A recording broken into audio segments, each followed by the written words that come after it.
and welcome back to the channel.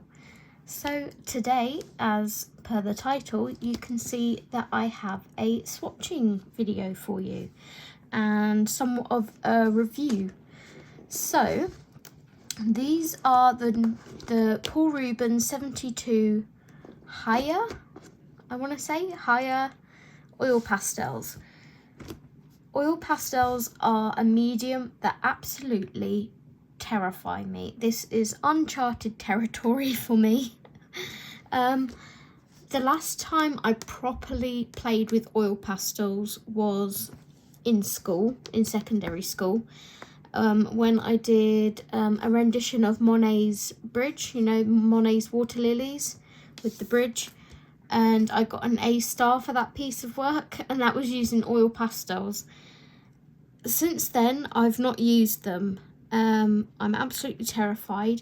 I did have a set of, or do still have a set of the Pentel oil pastels, but A, they smell really bad, and B, I wanted something a little more higher quality, softer, easier to smush, that kind of thing. So I'm going to do this video first where I swatch the pastels in this set and sort of give my thoughts on it. The second part of this video will be me doing a page using the oil pastels, and then the third part of the video I will compare them to the Pentel oil pastels.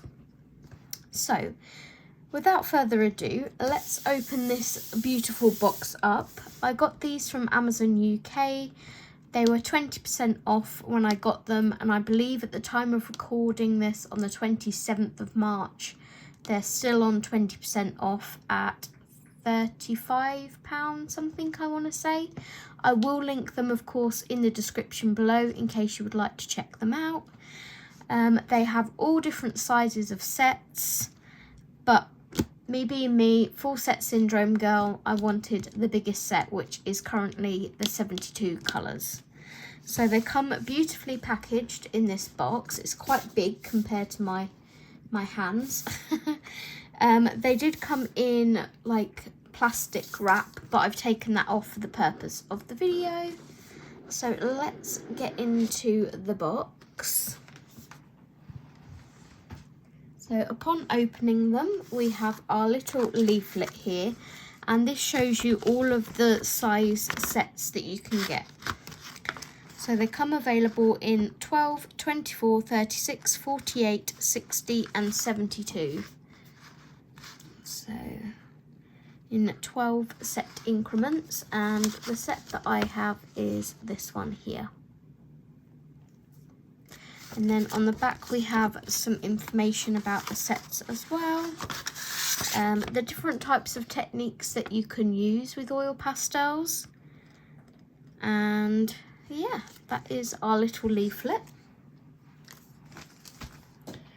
And then we have this sheet here, Let More People Like Chinese Colours. And this is our swatch sheet. So this is what I'm going to be swatching on today. Let's move that to one side for 1 second, and we will have a look under this foam at the actual pastels. There they are. So pretty. It took me so long to buy these because, like I say, I am terrified, and that's why it took me so long to purchase them. But yeah, we're gonna pop these to one side and bring our swatch sheet back, and we will get a swatch in them.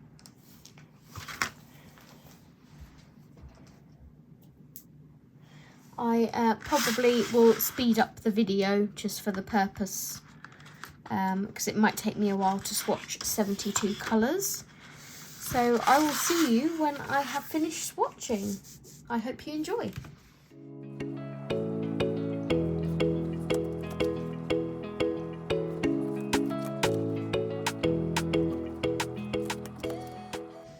Just want to stop the video here for a second.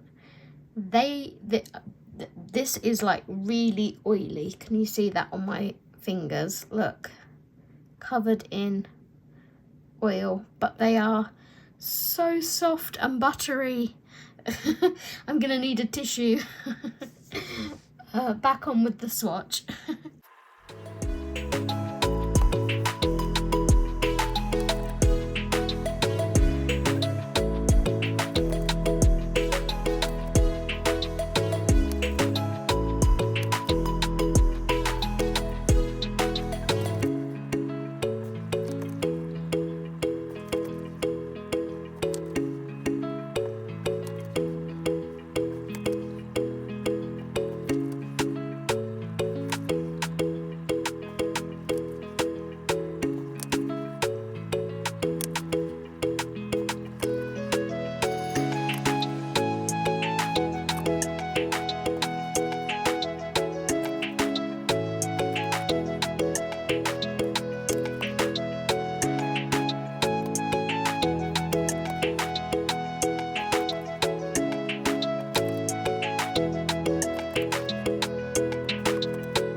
Okay guys, so I have finished the swatch.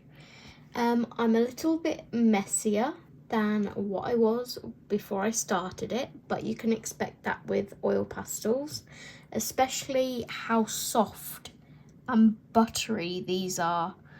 It's literally like colouring with butter. They are so soft. They're really nice. They remind me of the ones that I used back in school, and I already know that I'm gonna love using these. I'm excited now instead of nervous. I'm gonna have a little play with you, seeing if I can blend a couple of colours by like smushing with my finger, and there's another test that I'd like to try as well. But before I do that, let me just grab the box of oil pastels. Alright, so on the back of the box here, I don't know whether you can see, we have the little squares here, and this shows how opaque and translucent and like semi-translucent or semi-opaque they are. And they also have the amount of dots is your light fastness rating. So I just wanted to show you that information on the back there as well. But this is our range of colours. I'm really pleased with the range. They're really pretty.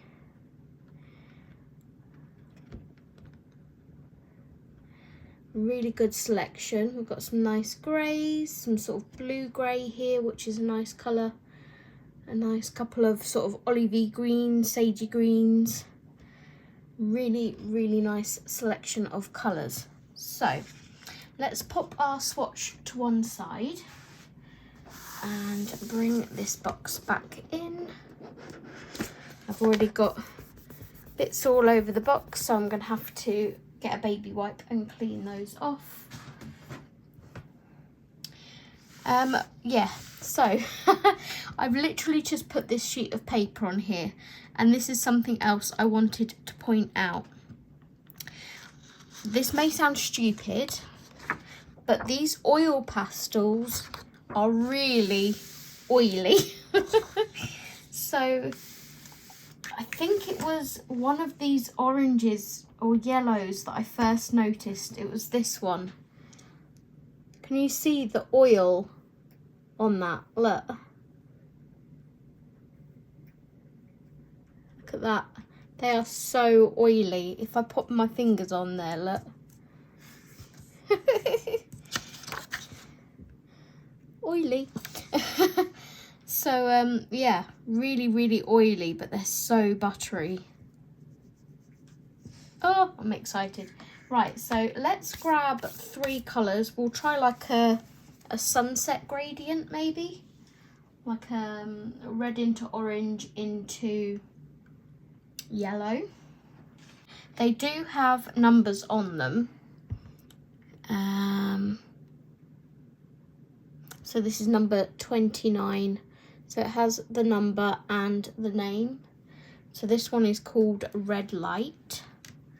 So we will try that one with let's try number 18,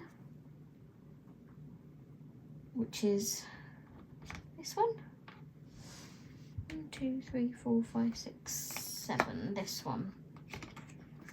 So this one is 18, which is called Bright Yellow. And again, you can see that that is just covered in oil. So that will be our mid-tone. And then we will go into this one here, which is number 22, Gold Yellow.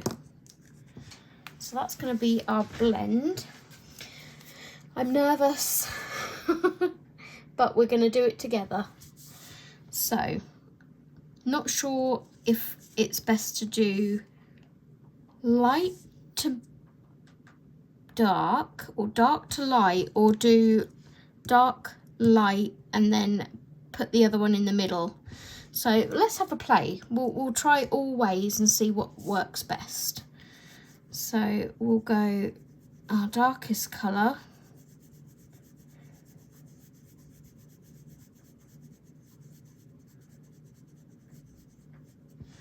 Like so. Let's put a little bit more pigment down. Then we'll go into our next one.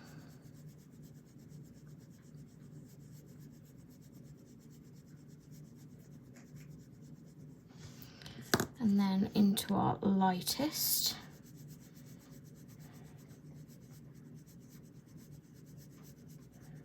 So already, without me sort of doing any smushing, that's already quite a nice blend there. So we'll try first with our finger. I should probably blend light into dark this way.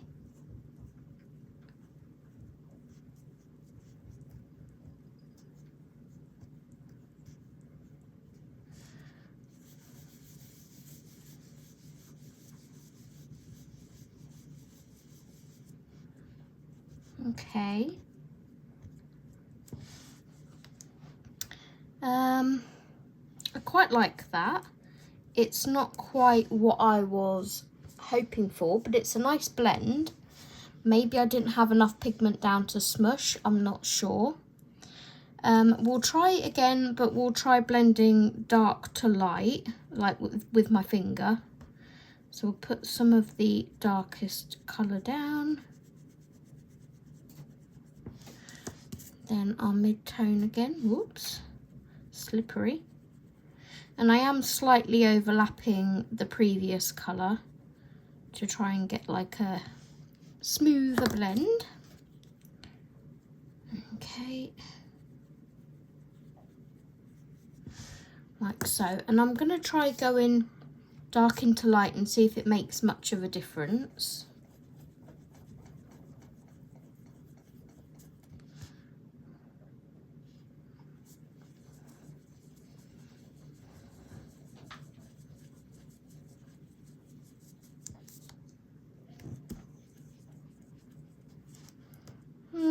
I prefer this one to this one, although this looks slightly more blended to me it looks a little bit messier. I prefer this one so far. The next test we're going to do is with a blending stump dry. So there's our darkest, overlap with our medium. Let's put a little bit more dark here actually. And then overlap with our lightest. So for this, I do have a blending stump here. I'm going to use the blunt end of it because I have sharpened this end purposefully for something else. So I'm going to use this blunt end. I'm just going to make sure it's clean down here. Yep. So we'll go light into dark with the blending stump. Yeah, this feels much more natural to me than using my fingers.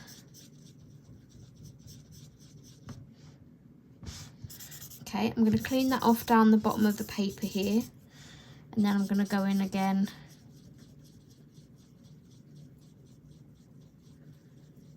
I'm going to do that a few times, I think, and see what kind of result I end up with.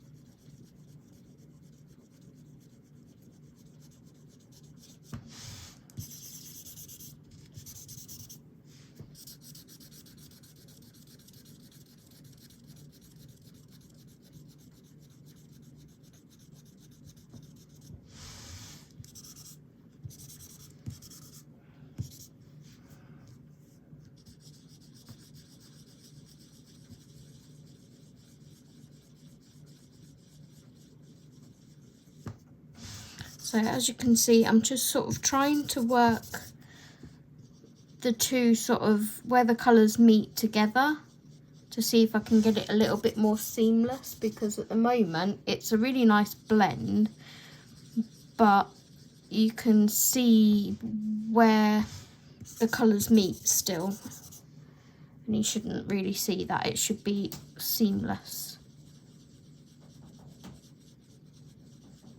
So it's just working the pigment.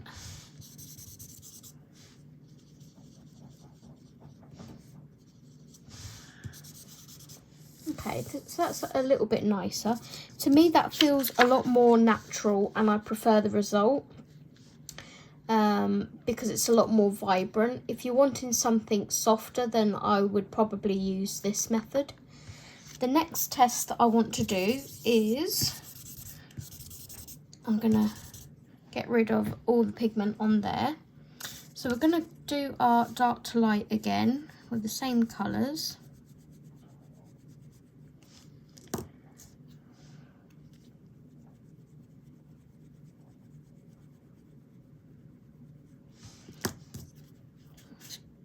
Again, put a little bit of that there. Whoops.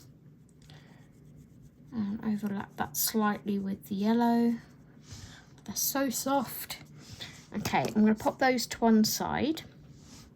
So the other thing that I want to try, look at my hands now. We're messy, but we're having fun, and that's the main thing. Is I have a little old takeaway pot here. What some sauce came in. And I have bought a sponge, and what I want to do, sorry about the rustling, what I want to do is cut this in half and pop it in my pot. So let's kind of measure that. Whoops. I could, you know, go all fancy, put that round the base, cut it, blah blah blah, so it fits perfectly as a circle, but who's got time for that? Honestly. So I'm just going to cut it like straight in half, like so,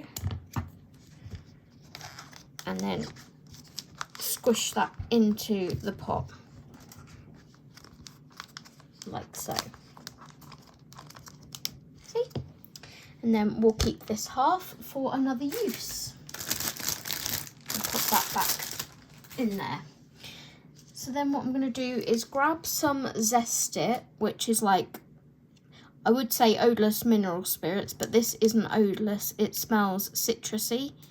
To me, it smells like oranges, which is quite pleasant. I know a lot of people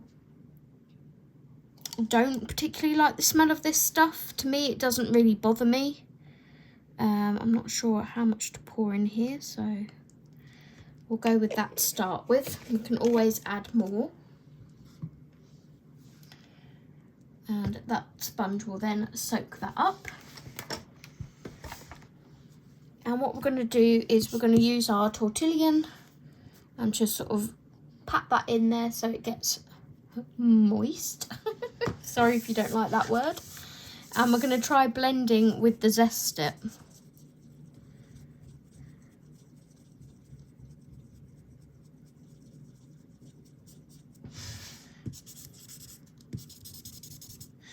Does it add anything to it?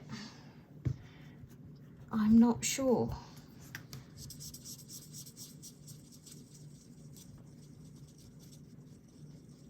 I think it does. I think it is breaking down the oil a little bit quicker. So all I'm doing each time is just re-dabbing this in here before applying it to my test.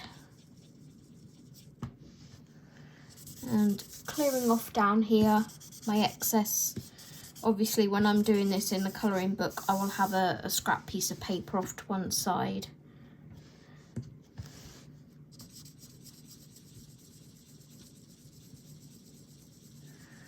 So just take a second to work on those sections where the colours meet.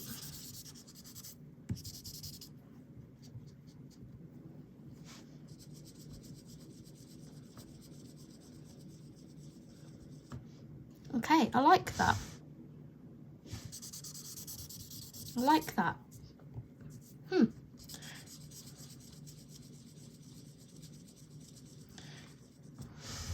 Nice. So both of these methods I like. This one, I've managed to get a blend a bit quicker than I did without the Zest It.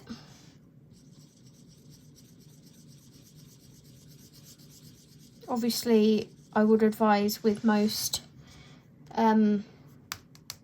solvents is to use them in a well ventilated area.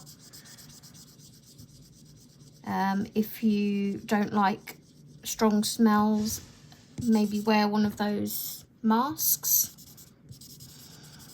Or, you know, if you've still got masks left over from COVID, I'm sure they would work too. So yeah, that is the tests that I want to do. There is one more that I would like to do, which doesn't involve me doing anything. I want to get Steve, my partner, who has never used oil pastels before. I want to get him to come in and just do a swatch and see what his initial thought of them is. Just to get his reaction. So bear with me 1 second, I'll go grab him. So guys, I've brought Steve in, my partner, magic hands. Here he is. What I want Steve to do is just to pick any random oil pastel and do a little swatch on the piece of paper. So like here somewhere. So grab any colour and do like a circle swatch or something. Bit bigger so everyone can see. How does that feel?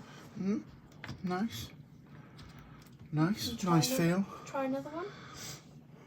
So you don't need much pressure on them.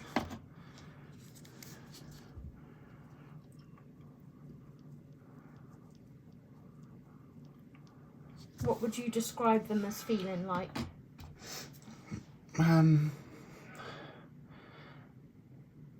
A squidgy.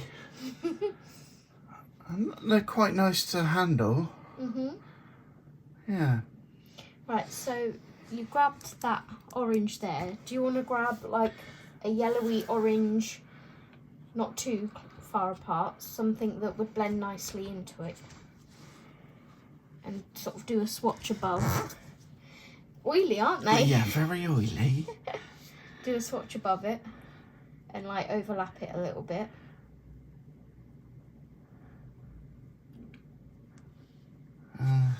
Yeah, they blend very well. And then use this tortilla and see if you can blend the light into the dark. And get like a colour in the middle.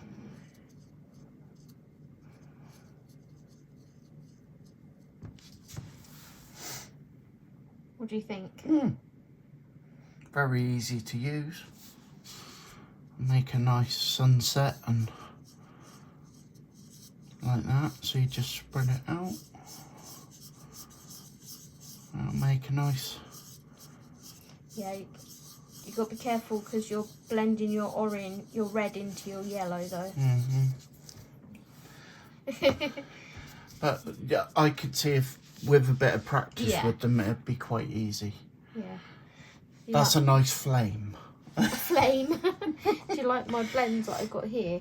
Yeah. So the first two was smushing. The Uh-huh. first one at the top was smushing light into dark. Then the bottom one was dark into light, and that's why it looks more muddier. Yeah. And then this top one was a dry tortillion. So before I put zest it on. Yeah. And then the bottom one was with zest it, which is the smoothest Right. blend, I feel. It didn't take as long Yeah, to you blend can it. see the blending out. Gradient. Yeah. So. Try, there's a colour that, when I was swatching them, try this one.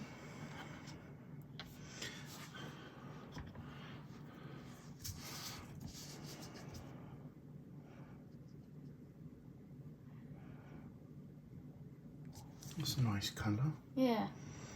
Did it feel super smooth? Some of them like feel really, really buttery. Yeah. Here's my little potlet with me sponging it and me zest it. But yeah, they're pretty easy to work with. Could you see you using them? I could do a sunset, and I could see some lovely backgrounds coming out of those. I'm like, why did I not buy them earlier? They're very nice. Yeah. Thank you, assistant. for That's that okay. little segment. Okay, that's £50, please. What, for your services? Yes, for my time. Thank you.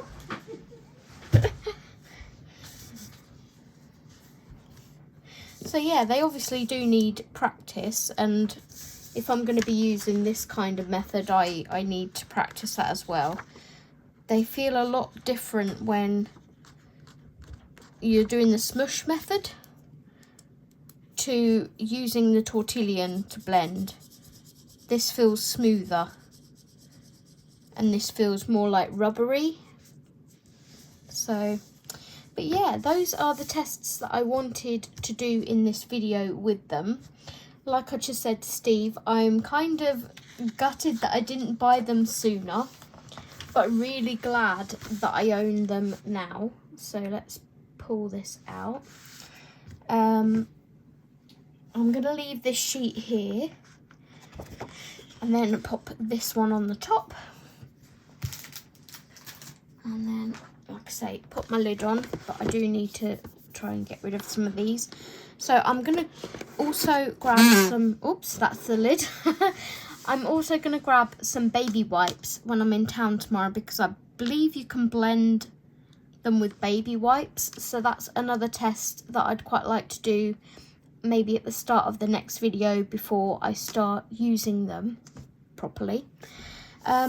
Before I leave, I just want to show you what project I am going to be using these for. And also, I've just remembered that I need to pop this in here. Let's pop it the other way round. There we go. And then I'll leave that in there.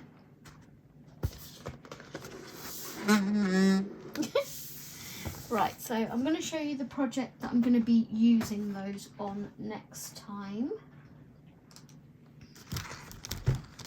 Let's move these to one side. Oh, I need to pop that back in there as well. So I have Steve's colour wheel, not my colour wheel, as he would point out to you. I would like to do a page in Botanicum, and I wanted something simplistic for my first attempt at blending them. Although this paper feels very similar, so hopefully I won't have too much of a problem. And the page I would like to attempt is this one. So I've tried to keep it sort of simplistic, minimalist. The great thing about Maria Trolle's books is she always, at the back of her books, puts what plants are on each page. Now they are in Latin, so you do need to translate them. But I just go onto Google, type in the Latin name, and then the flower pops up. If I want the English name for it, I just type in the Latin name and then put in English, so it tells me. And she does number the pages here, but she doesn't number the pages in the actual book. So what I did was figured out where it started, and this is page number 3, which is where she starts at the back. So if you have Botanicum, this is page 3, and the page that I'm going to be doing, I double checked, is page 8. So when I typed in these, I already knew what these flowers were anyway. These are crocus, and these are called, I have the English name here because I translated it, but the Latin name is Mascari botroides, I think, something like that, which translates to grape hyacinth. So when I was Googling the names of these, obviously it came up with the most common colours of these flowers. So I was thinking I would quite like to alternate the crocus between purple and yellow. The grape hyacinth are more of a blue tinge. So I got the colour wheel and set the main colour to violet on the rectangular tetrad. So I set it to violet, which meant my colours that would go with that would be orange, yellow, which we already knew I wanted, and it comes up here to blue, which works for the grape hyacinths. So that means that my background here could either be orange to tie in that 4th element, or I could bring the orange slightly into my crocus with the yellow. Blue, I could have done a blue background, but then I thought that might clash a little bit with the grape hyacinths blue tinge. So what I have settled on, I think, is red violet into orange. I'm going to keep these crocus like early crocus. So I want to do them really sort of pastel-y yellow on the outside with a little bit of yellow, sort of deeper yellow in the centre maybe. Here's our grape hyacinth, so you can see they're quite nice and blue. And then the purpley blue crocus, I was thinking of doing this kind of colour, like so. And then the sunset here is sort of my inspiration for the background. So I'm thinking that we would go for this sort of tone here, this pinky red violet into an orange, probably into this kind of colour orange. So yeah, that is what I am going to be working on in part 2 of this video. I hope you enjoyed this part. Let me know your thoughts of the pastels in the comments below, and whether you have them, whether you would consider buying them, working with them. I'd like to know your thoughts. And that's it for the video. If you managed to reach the end, please leave me Should we go with a robin? Please leave me a robin emoji. And I will see you guys in part 2. Thanks for watching and happy colouring. Bye!